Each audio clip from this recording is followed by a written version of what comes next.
Welcome to Deep Stories. This is a place where we share the stories that make us feel, reflect, and sometimes even shed a tear. If you're here, you're looking for something real, a moment that connects us all, no matter where we're from or what we've been through. Today, we have another story, one that's both haunting and profoundly moving.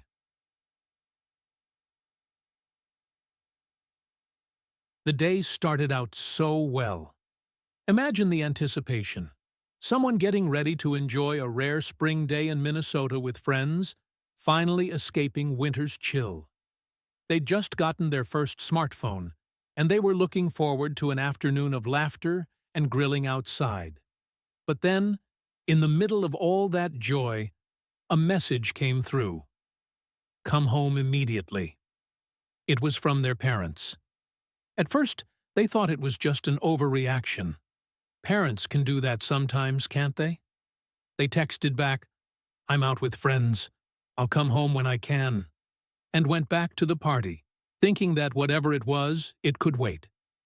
But soon enough, a second message came, more urgent this time. "Come home now. It's a family emergency." And with that, their heart sank. What kind of emergency could it be? They tried to keep calm, not wanting to leave too soon, hoping it was just a misunderstanding or a false alarm. Then, another notification. This time, an email from their sister's boyfriend. The subject line read simply, "All my love, .. They felt the world tilt. Suddenly, nothing felt stable anymore. They didn't know for sure, but deep down, they could feel it. This was no ordinary message. Their friends noticed their sudden quietness, and when they finally whispered, "I think my sister is dead," the laughter and warmth of the party fell silent.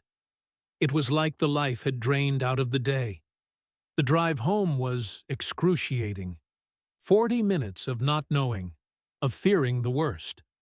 They thought of all the possible scenarios, each one more tragic than the last. By the time they got home, they felt hollow, a shell of the person who'd been laughing with friends just an hour before. And then, the truth hit them with the finality of a sledgehammer. Their parents confirmed it. She's dead. Suicide. For a week, they went through the motions, arranging the funeral, making sense of the incomprehensible. Friends and family gathered, each bringing the weight of sadness and sympathy that only drove the pain deeper. The shock was numbing, and they felt like they were floating outside themselves, watching this nightmare unfold from a distance. But at the funeral, one memory brought everything crashing back. It was a simple memory, a birthday call from their sister. She'd remembered when everyone else forgot, singing "Happy Birthday" on the voicemail. And as they sat in that pew, that memory echoed painfully, a reminder of all they'd lost. The realization hit them fully. The shock wore off, and all that was left was the heartbreaking reality of her absence. This story isn't just about loss.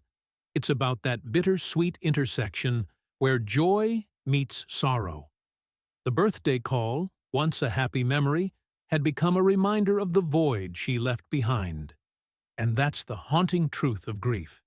It transforms even our happiest moments into something almost unbearably poignant. If this story touched you, if you find solace in sharing these deeply human experiences, please consider subscribing to Deep Stories. We're here to tell the tales that connect us, that remind us of our shared humanity, and that sometimes, even in the darkest moments, we're not alone.